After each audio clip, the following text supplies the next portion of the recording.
Hi అండి. ఎలా ఉన్నారు అందరూ? రైస్‌లోకి కానీ, చపాతీలోకి కానీ దేంట్లోకైనా కలుపుకొని తినేలాగా ఆలు, వంకాయ, టొమాటో కర్రీ ఎలా చేయాలో సింపుల్‌గా చూపించబోతున్నా. దీని ఫుల్ లెంత్ వీడియో కావాలంటే కింద ట్యాగ్ చేస్తాను, చెక్ చేసేయండి.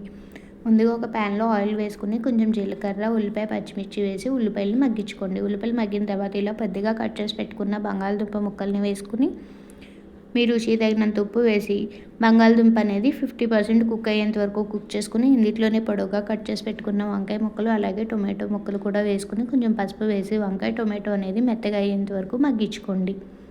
వంకాయ టొమాటో పూర్తిగా మగ్గిన తర్వాత ఇందులో మీ కారానికి తగినట్టు కారం అనేది యాడ్ చేసుకుని ఇందులోనే కొంచెం ధనియాల పొడి యాడ్ చేసి ఒక్కసారి బాగా కలుపుకొని మరో 2 మినిట్స్ పాటు మగ్గించుకుని గ్రేవీ కన్సిస్టెన్సీ తగ్గట్టు వాటర్ అనేది యాడ్ చేసుకోండి. వాటర్ యాడ్ చేసుకుని మీడియం ఫ్లేమ్లో ఒక 5 to 10 మినిట్స్ పాటు కుక్ చేసుకుని కర్రీ దగ్గర పడిన తర్వాత లాస్ట్లో కొత్తిమీరతో గార్నిష్ చేసుకోండి. మీరు కూడా ఇలా ఒకసారి ట్రై చేసి ఎలా వచ్చిందో కామెంట్స్లో చెప్పండి. అంతే video. Bye bye. Thank you for watching. Please do like, share and subscribe to my channel.